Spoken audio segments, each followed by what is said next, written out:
Pagbalik sa tirahan ni Liu Piao-Piao ay agad itong nagtanong kung pinahirapan ba siya ng Holy Lord at ngumiti si Ming at sinabing hindi naman ito pagpapahirap kundi isang transaksyon lamang ngunit hindi niya idinetalye kung ano ito. Nais sanang magtanong pa ni Liu Piao-Piao ngunit hindi na nagsalita si Ming at sinabi lamang na nagawa na niya ang ipinagawa nito at nagtanong kung tapos na ba sila. Biglang nanlamig ang mukha ni Liu Piao-Piao at sinabing tapos na nga at nagpaalam si Ming ngunit pinigilan siya nito at nagtanong kung saan siya pupunta at ipinaliwanag na ngayong alam ng lahat na siya ang babae ni Ming ay kung aalis ito ng mag-isa ay iisipin ng mga tao na iniwan siya nito. Kinamot ni Ming ang kanyang ulo at sinabing nag-iisip ito ng labis ngunit mariing sinabi ni Liu Piao-Piao na hindi ito labis at kailangan niyang sumama rito at manatili sa kanyang tabi. Naghinala si Ming at nagtanong kung nais ba nitong dumikit sa kanya at sumagot si Liu Piao-Piao na hindi naman siya ganun kaganda at ayaw lamang niyang mapahiya at nagtanong kung pumapayag ba ito. Tumango si Ming at sinabing kung sa palagay nito ay nararapat ay maaari itong sumama ngunit nagbabala na siya ay patungo sa Demon God Continent na sadyang napakadelikado at kung hindi ito natatakot ay maaari itong sumama. Mariing suminghal si Liu Piao-Piao at sinabing siya ay isang martial arts saint kaya ano ang kanyang ikatatakot. Ganito silang dalawa na sunod-sunod na lumabas ng sword pool at paglabas nila ay agad na nakipag-ugnayan si Ming kay Ma Xianqiao at apat silang bumalik sa Divine Capital. Sa tahanan ni Chen Ying ay tahimik na nakatayo si Liu Piao-Piao sa likuran ni Ming at nang ipakilala siya nito ay bahagya lamang siyang tumango at nagpakita ng kalamigan at pagmamataas at hindi na siya pinansin ni Ming at sa halip ay nagtanong kay Chen Ying kung handa na ang lahat. Sumagot si Chen Ying na handa na sila at maaari nang umalis anumang oras ngunit kailangan nilang sumabay sa malaking hukbo kaya 5 araw pa ang kanilang hihintayin. Sinabi ni Ming na mayroon pa silang 5 araw upang maghanda at nagtanong kung nais ba nitong bumili ng mga barkong pandigma at mapait na ngumiti si Chen Ying at sinabing limitado lamang ang kanyang hawak na pera at maaaring hindi niya ito kayang bilhin. Sumagot si Ming na maaari silang humanap ng paraan at nagtanong kung ilang sundalo ang nasa ilalim nito at kung gaano karaming pera ang kaya nitong ilabas. Nag-isip si Chen Ying at sinabing bilang isang Grand General ay mayroon siyang 150,000 sundalo at sa kasalukuyan ay mayroon lamang siyang 110 milyong martial god coins. Kumunat ang noo ni Ming at sinabing napakaliit ng halagang ito at kailangan nilang umutang at nagulat si Chen Ying at nagtanong kung saan ito manghihiram. Ngumiti si Ming at ipinaalala na mayroong 2 malalaking lending sa Tianyuan at ang mga ito ay kontrolado na ngayon ng Haotian Sect at 5 Elements Divine Dynasty at nagulat si Chen Ying at nagtanong kung doon ito manghihiram at ipinaalala na ang kanilang interes ay napakataas na umaabot sa 50% bawat taon. Sumagot si Ming na ang 50% ay hindi mataas at ang kanilang kikitain sa Demon God Continent ay hindi matataya kaya gaano man kalaki ang kanilang hiramin ay hindi ito magiging problema at ang mahalaga ay kung paano sila makakakuha ng pautang ngayon. Ipinaliwanag ni Chen Ying na upang makahiram sa lending ay kailangan ng sapat na kwalifikasyon at kahit siya ay isang Grand General ay maaaring hindi sapat ang kanyang mahihiram. Sinabi ni Ming na siya na ang bahala rito at nagpa siyang bisitahin si Nolan Yining sa gabing ito. Napuno ng pagtataka si Chen Ying at nagtanong kung bakit pupunta si Ming kay Nolan Yining at kung tutulungan ba siya nito.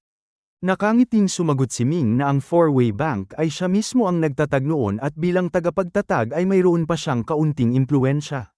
Sumang-ayon si Chen Ying at sinabing subukan na lamang ito at kung hindi magtagumpay ay hayaan na lamang.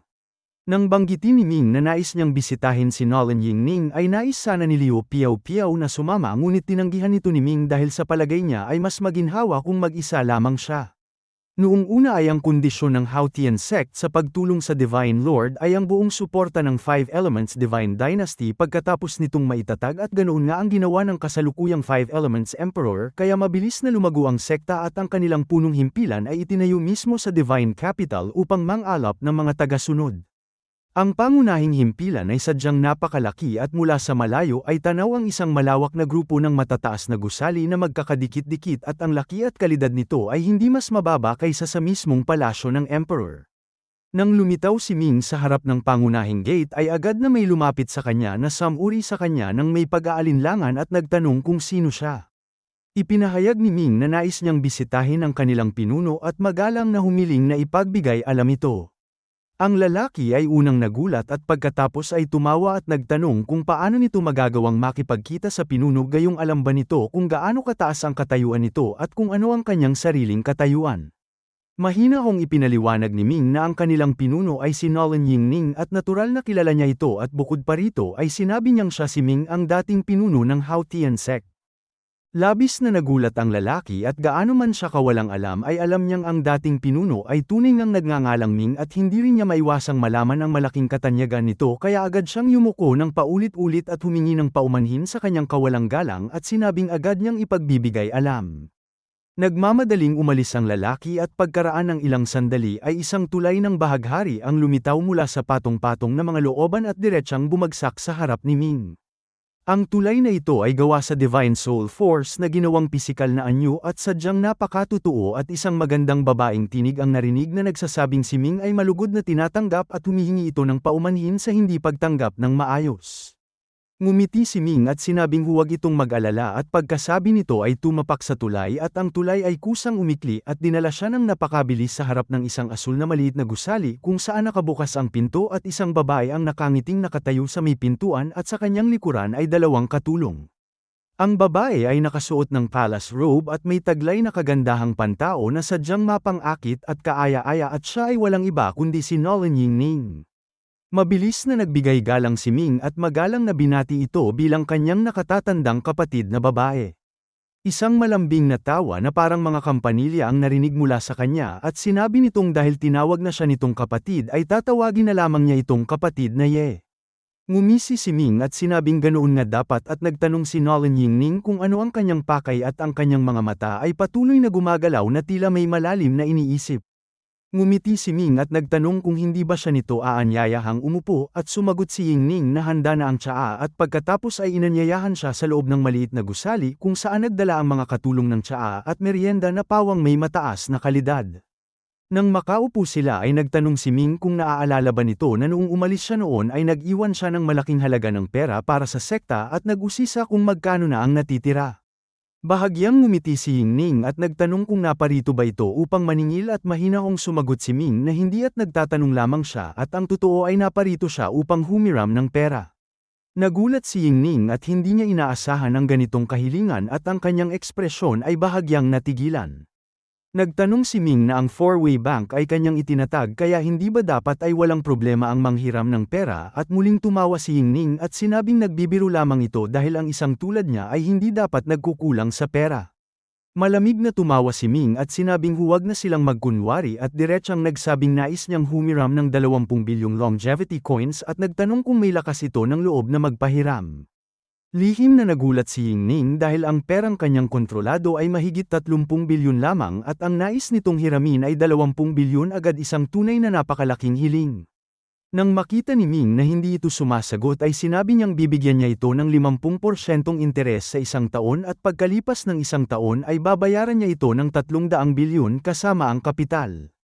Bahagyang kinagat ni Yingning ang kanyang labi at dahan-daang sinabing ang 20 bilyon ay sadyang napakalaking halaga at ngumiti si Ming at sinabing dahan-dahan lamang itong mag-isip dahil siya ay isang taong may isang salita at kapag nangako ay tinutupad kaya hindi ito dapat mag-alala at nagtanong kung may sino man ba sa mundong ito ang makakapantay sa Haotian sect.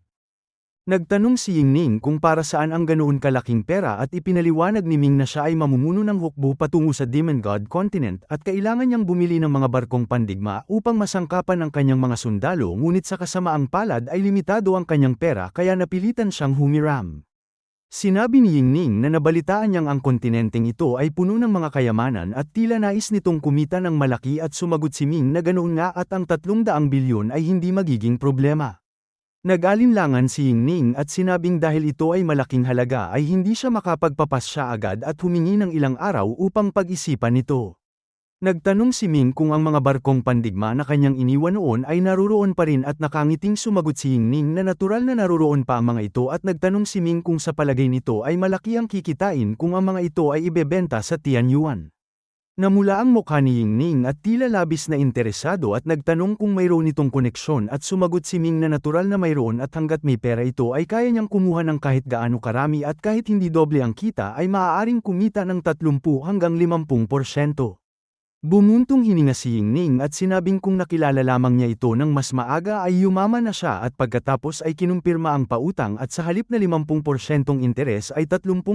na lamang at nais na rin niyang bumili ng isang batch ng mga barko at nagtanong ng presyo.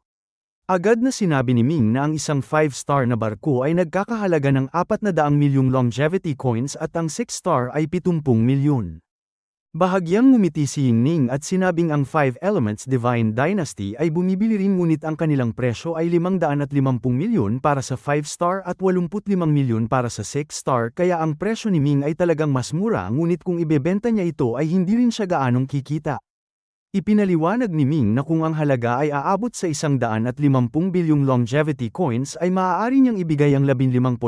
diskwento at mapait na ngumiti si Yingning at sinabing huwag na dahil ang pinakamarami niyang mabibili ay 10 bilyon. Nagkibit ng balikat si Ming at sinabing wala siyang magagawa dahil ito ang pinakamababang presyo at ipinaalala na kahit ang 5 Elements Divine Dynasty ay bumibili ng 550 milyon at 85 milyon at kung ibebenta niya ito sa kanila ay malaki ang kanyang kikitain. Sumang-ayon si Yingning at sinabing maganda ang mungkahi nito dahil ang dinastiya ay maaaring bumili ng mga barko ngunit kadalasan ay matagal silang naghihintay at ngayong abala sila sa pakikipagdigma ay kailangan nila ito agad kaya maaari niyang ibenta ito sa mas mataas na presyo sa gobyerno. Tumawa si Ming at sinabing ito ay isang negosyong napakalaki ang kita at tiningnan siya ni Yingning at nagtanong kung bakit siya tinutulungan nito ng ganoon. Diretsang sumagot si Ming na kung hindi niya ito tutulungan ay hindi siya nito pauutangin at sa pamamagitan lamang ng pagbibigay ng tamis ay makikilala siya nito bilang kapatid. Muling tumawa ng malakas si Yingning at marahang hinampas si Ming at sinabing lalo niya itong nagugustuhan. Bumuntong hininga si Ming at sinabing hindi siya maaaring magkagusto rito dahil kakainin siya ng 8th Master at biglang nanigas ang ekspresyon ni Yingning at sa kaibuturan ng kanyang mga mata ay may malalim na takot at biglang naging seryoso ang kanyang mukha at sinabing nais na niyang bumili ng ilang barko ngayon at nagtanong kung maginhawa ba para kay Ming. Sumagot si Ming na natural na maginhawa ito anumang oras at nagtanong kung ilan ang nais nito. Matapos mag-isip si Yingning ay sinabing ang pinakakailangan niya ngayon ay ang 5-star na barko at kailangan din ng ilang 6-star upang masangkapan ang mga miyembro ng iba't ibang sangay ng sekta at ang nais niya ay 1,000 5-star at 100 6-star at batay sa presyo ni Ming ay nagkakahalaga ito ng 11 bilyong longevity coins. Sinabi ni Ming na magbayad muna ito at sa loob ng 3 araw ay may hahatid na niya ang mga barko at pumayag si Yingning at idinagdag na ibibigay na rin niya ang 20 bilyong pautang at tumawa siya at sinabing ibinigay na niya ang buong pundasyon ng sekta. Malamig na tumawa si Ming at sinabing hindi ito ang tunay na pundasyon dahil noong siya ay nasa Demon God Continent ay nag-iwan siya ng mahigit 1 trilyong yaman at malamang ay nasa kamay na ng 8th Master ang lahat ng ito. Mapait na ngumiti si Yingning at sinabing sa kanyang antas ay labis ang kanyang yaman kaya wala siyang kakayahang protektahan ito at ang pagkawala nito ay maaaring hindi masama. Sumang-ayon si Ming ngunit sinabing babawiin din niya ang kanyang mga pag-aari balang araw at nagtatakang nagtanong si Yingning kung hindi ba siya natatakot na sabihin niya ito sa 8th Master at malamig na tumawa si Ming at sinabing kahit hindi niya ito sabihin ay malamang na hindi rin siya patatahimikin nito at sa palagay niya ay labis na nandidiri si Yingning sa 8th Master at wala itong mabuting pakiramdam dito. Itinama ito ni Yingning at sinabing mas tumpak na sabihing takot siya at ang sinumang hindi nakakita nito ay hindi mauunawaan ang kanyang lakas at pagiging mapanganib at tila ayaw na niyang pag-usapan pa ito at sa halip ay pinayuhan si Ming na huwag munang galitin ang 8th Master bago siya maging martial god. Nagtanong si Ming kung bakit kailangan niyang maging martial god upang malabanan ito at ipinaliwanag ni Yingning na ang isang tulad niyang pambihirang henyo ay kapag naging martial god ay kakaunti na lamang ang makakapigil sa kanya sa buong mundo at kahit ang 8th Master ay hindi na magagawa. Ngumiti si Ming at nagpasalamat sa papuri at marahang tumawa si Yingning at sinabing huwag siya nitong biguin at ang kanyang mga salita ay malabo at hindi malaman kung tungkol saan ngunit hindi na nagtanong si Ming. Pagkatapos makuha ang pera ay diretsang bumalik si Ming sa tahanan ng general at nang ilagay niya ang storage ring na naglalaman ng 31 bilyong longevity coin sa harap ni Chen Ying ay hindi sinasadyang kinusat nito ang kanyang mga mata at nagulantang na nagtanong kung paano niya ito ginawa. Sinabi ni Ming na hindi ito mahalaga at ang mahalaga ay kung paano nila gagastusin ang pera. Mabilis na nagsalita si Ma Xianchao na siyempre ay para sa pagbili ng mga barkong pandigma at ang ganoong kalaking pera ay sapat na upang masangkapan ang 1 milyong sundalo. Tumango si Ming at sinabing si Chen Ying ay may 150,000 sundalo ngunit sa kasamaang palad ay limitado ang kanilang kakayahan kaya ang pinakamarami nilang magagamit ay ang 5-star na barko na maaaring lumaban sa mga nasa ilalim ng 5th Realm Dharma Heaven ngunit ang Demon God Continent ay sadyang napakadelikado kaya hindi ito sapat kaya kailangan nilang bumili ng mga puppet para sa barko. Sumang-ayon si Ma Xianchao at iminungkahi na bumili sila ng isang 8-star na barko at 1,000 mataas na antas na puppet at ipinaliwanag ni Ming na ang 8-star na barko ay nagkakahalaga ng 70 bilyong longevity coins at ang 1,000 puppet ay 100 bilyon kaya 170 bilyon na agad ang kanilang magagastos ngunit ang 70 bilyong 8-star na barko ay isang hubad na barko lamang na may limitadong kapangyarihan at malayong makalaban sa isang malakas na longevity realm na master. Ang totoo ay ang 70 bilyong 8-star na barko ay may karaniwang mga sandata na limitado ang kakayahan at hanggang 3rd realm longevity lamang ang kaya nitong labanan ngunit kung lalagyan ng karagdagang mga sandata ay tataas ng husto ang presyo at ang kapangyarihan nito ay magiging mas pambihira at kaya nitong labanan ang 8th realm longevity na master. Iminungkahi pa ni Ma Xianchao na magdagdag ng isang non-life cannon na nagkakahalaga ng 20 bilyong longevity coins at kayang pumatay ng 6th realm longevity na master. Tumango si Ming at sinabing ang kabuuang gastos ay 210 bilyong longevity coins at mula sa negosyo sa Hautian sect ay kikita sila ng 20 bilyon kaya magkakaroon sila ng 220 bilyon at pagkatapos gastusin ng 210 bilyon ay may 10 bilyon pa silang matitira para sa mga gastusin. Sumang-ayon si Ma Xianchao at sinabing ito na muna ang kanilang gagawin at kapag napagpasyahan na ito ni Ming ay agad siyang pupunta upang bilhin ang mga ito at pinayuhan siya ni Ming na mag-ingat at bumalik agad. Pagkaalis ni Ma Xianchao ay si Piao Piao na tahimik na nagmamasid sa gilid ay labis na nagulat sa kanyang kalooban at hindi niya kayang ilarawan ang kanyang pagkabigla dahil ang taong ito ay madaling nakahiram ng 20 bilyon at pagkatapos ay madaling kumita ng 20 bilyon at ginamit ito upang bumili ng isang 8-star na barko at alam niyang ang mga barkong pandigma ng sibilisasyong pandigma ay may pambihirang kapangyarihan. Mas lalong nagulat si Chen Ying na isang taong may malamig at matigas na ugali at hindi niya napigilan ang kanyang pagkabigla at sinabing sa tulong ng 8-star na barko ay tataas ng husto ang kanilang tsansang mabuhay sa kontinente.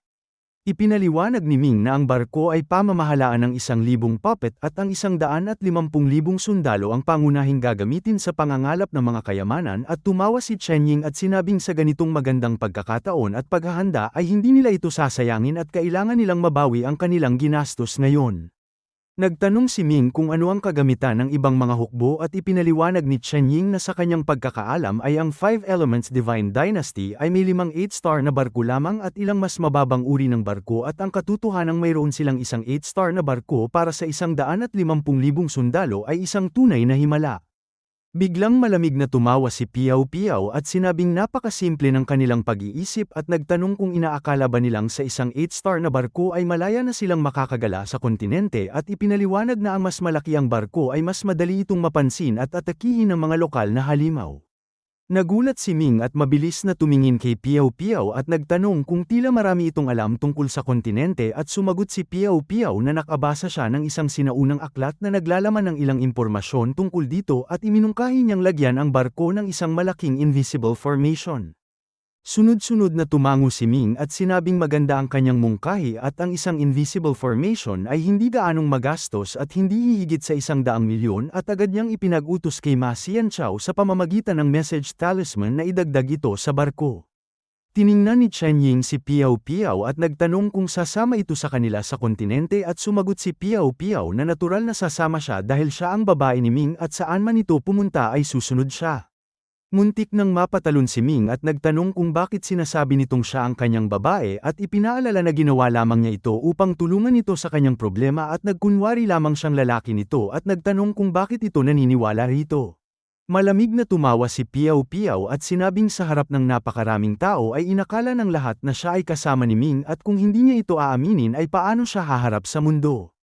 Natahimik si Ming at naisip kung sinasadya ba ito ng babaeng ito. Tila nagalit si Chen Ying at sinabing dahil kay Ming nagsimula ang lahat ay siya na ang bahala sa lahat ng bagay tungkol kay Piao Piao at bumuntong hininga si Ming at tahimik na pumasok sa kanyang silid upang magsanay samantalang si Piao Piao at Chen Ying ay masayang nag-usap na sadyang kakaiba.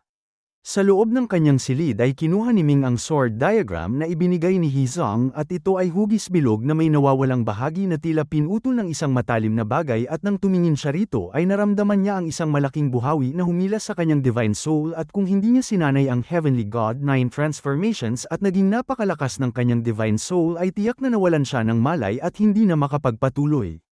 Sa sumunod na sandali ay naramdaman ni Ming na pumasok siya sa isang kakaibang espasyo kung saan walang itaas at ibaba, walang kaliwa at kanan at ang paligid ay puno ng kulay pilak na liwanag at sa liwanag na ito ay may isang lalaking may hawak na espada at kahit hindi ito gumagalaw ay naglalabas ito ng napakalakas at walang kapantay na sword pressure na nagdulot ng matinding presyon sa kanyang divine soul.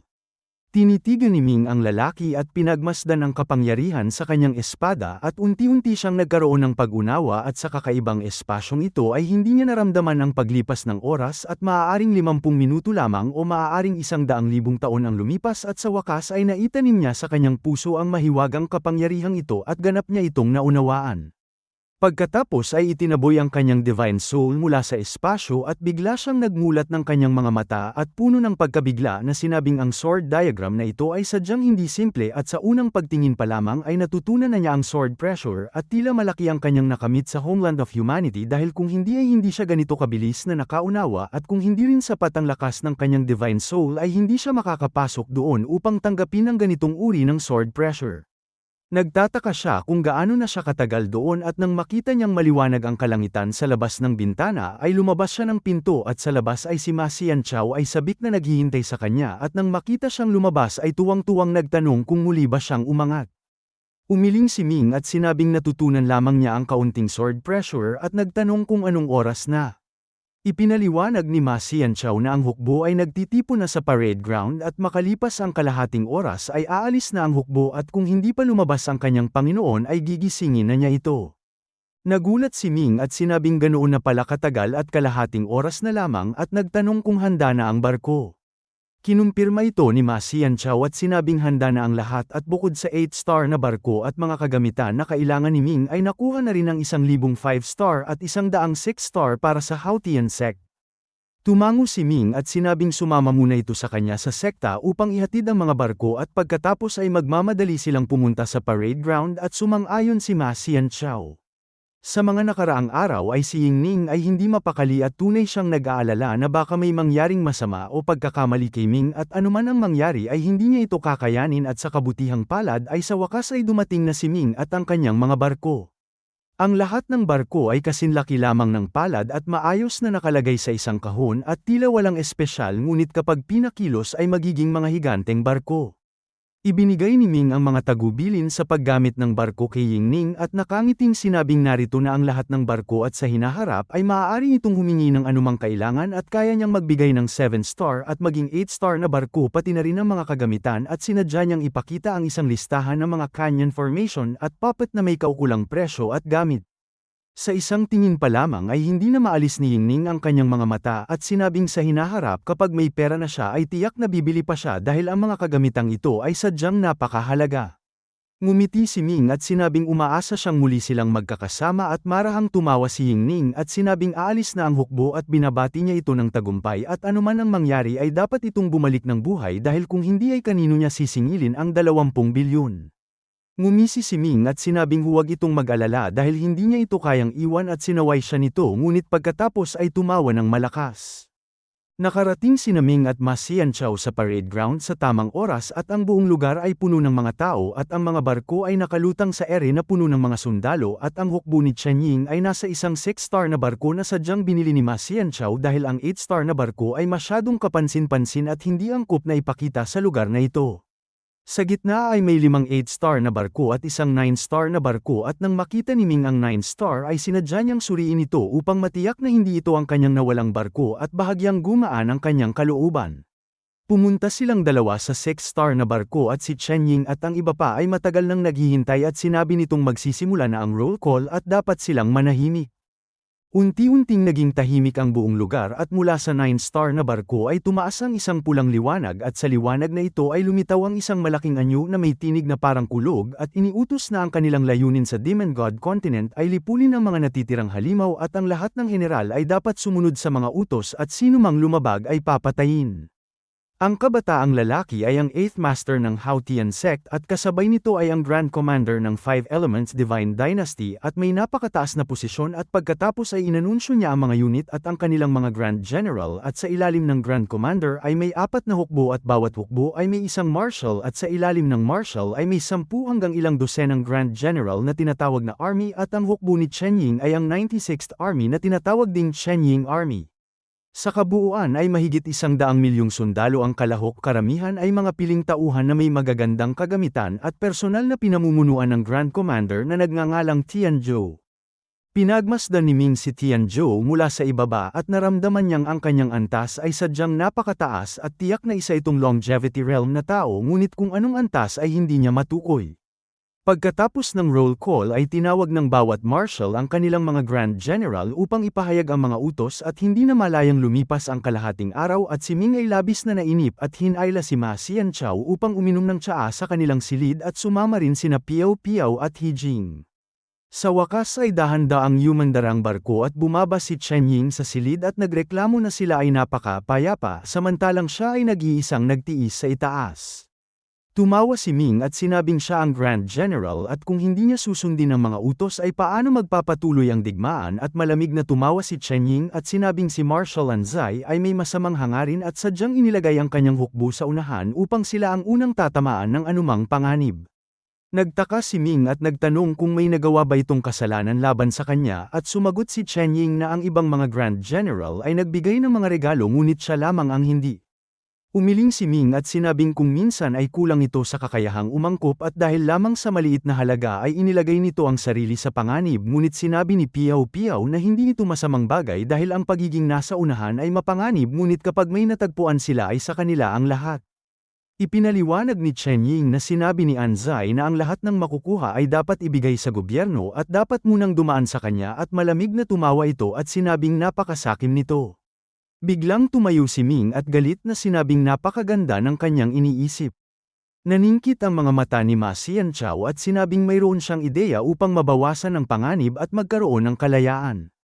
Mabilis na hiniling ni Ming na sabihin niya ito at ipinaliwanag ni Ma Xianchao na ang mga tao sa labas ay alam lamang na mayroon silang 6-star na barko at hindi nila alam ang 8-star, kaya maaari silang magpadala ng ilang puppet upang patakbuhin ng 6-star sa unahan samantalang sila ay nasa 8-star upang galugarin ang mas malalayong lugar at hanapin ang mga resources. Nagliwanag ang mga mata ni Ming at hindi napigil ang tumawa at sinabing maganda itong ideya at pagkatapos ay tiningnan si Chen Ying na nag-aalinlangan at sinabing ito ay paglabag sa utos at kapag natuklasan ay parurusahan sila ng kamatayan.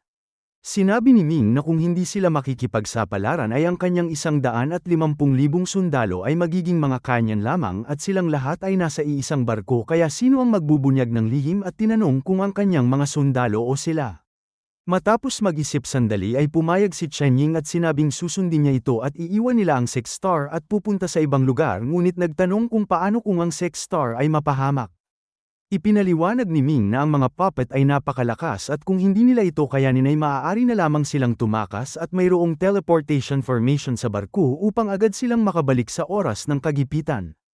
Pumayag si Chen Ying at umaasa silang hindi masasayang ang kanilang paglalakbay. Ang 6-star na barko ay mabilis na lumipad patungo sa teleportation formation na nasa isang liblib na lugar at 10 longevity realm na master ang nagtutulungan upang panatilihin itong bukas, at sa itaas ng formation ay isang malaking buhawi na konektado sa ibang mundo at ito ay lumalaki at lumiliit na tila hindi matatag at ang gitna nito ay madilim na nagdudulot ng kakaibang takot.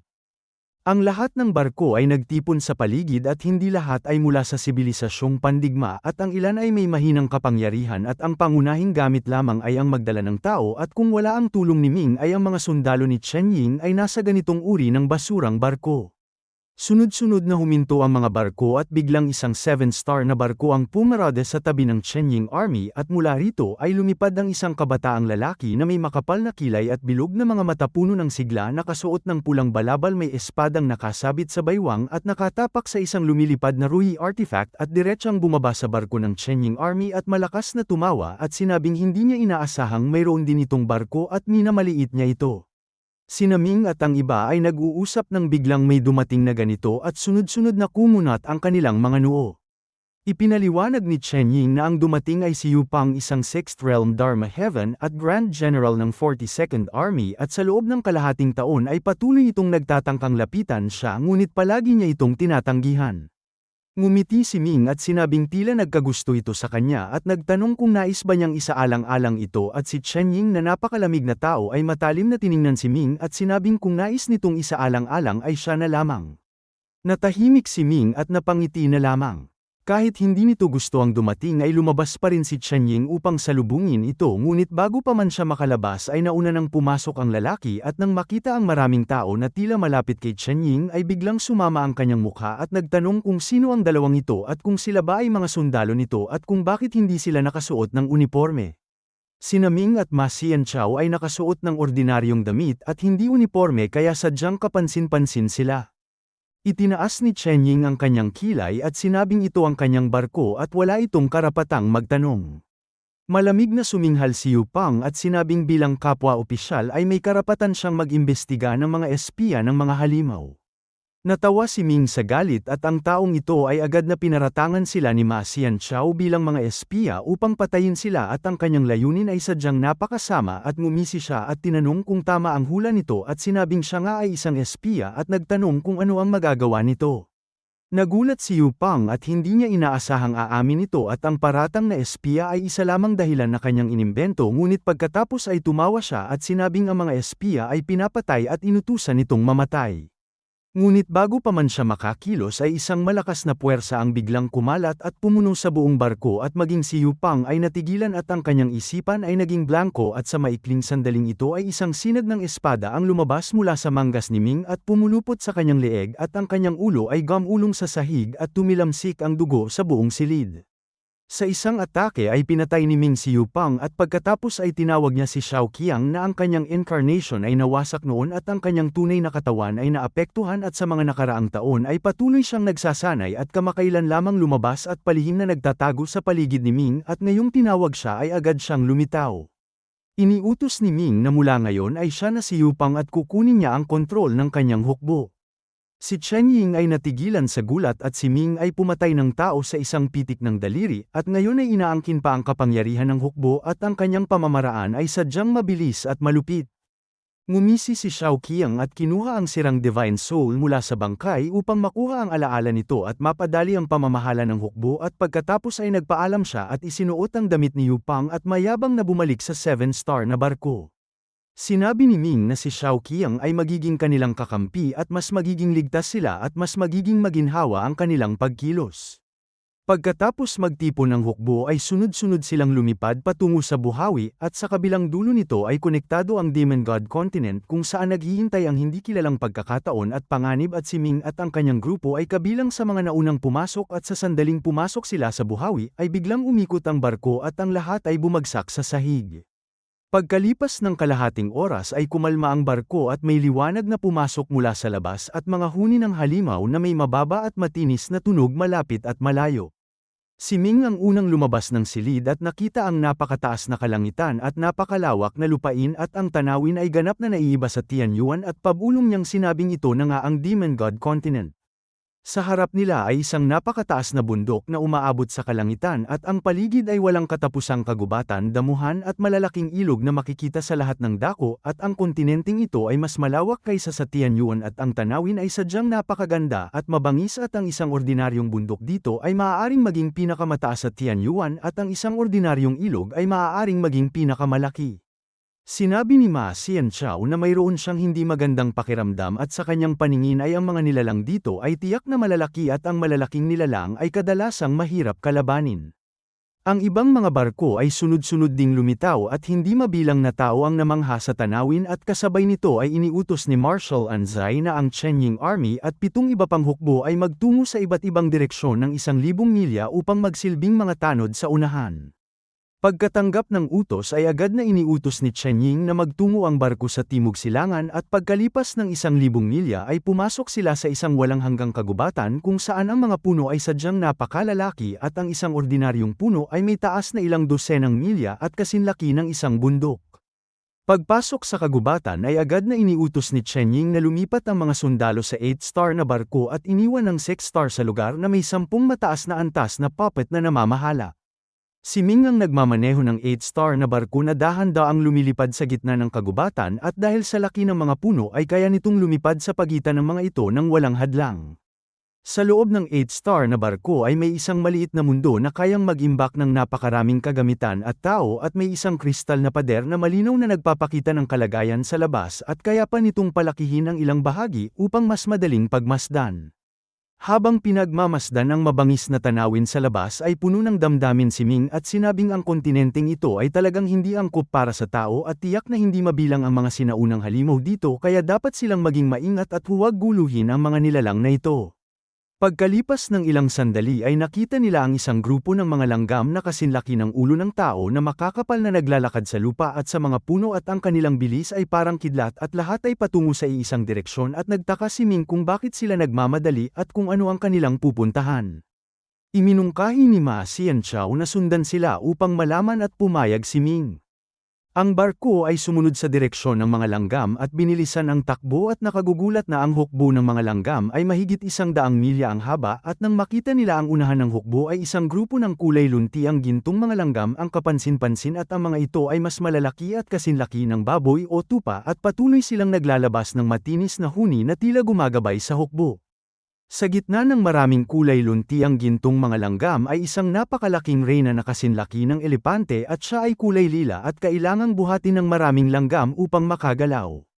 Naghinala si Piao Piao na maaaring lumilipat sila ng pugad ngunit umiling si Ming at sinabing sa kanyang palagay ay mas mukhang sinusundan nila ang isang biktima at dahil walang nakakaalam kung ano ang ginagawa ng mga langgam ay matyaga silang sumunod sa kanila.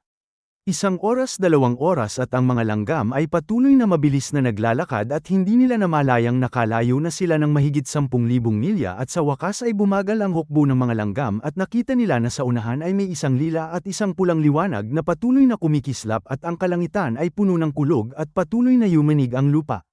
Dahan-daang pinalapit ni Ming ang barko at pumasok ito sa gitna ng mga ulap at dahil hindi nila matukoy ang direksyon ay kailangan nilang bumaba at unti-unti nilang nakita na sa kagubatan ay isang higanteng ahas at isang napakalaking daga ang naglalaban at ang ahas ay may habang mahigit 100 milya at kasinlaki ng isang malaking bundok at ang isang paggulong lamang nito ay kayang wasakin ang hindi mabilang na malalaking puno.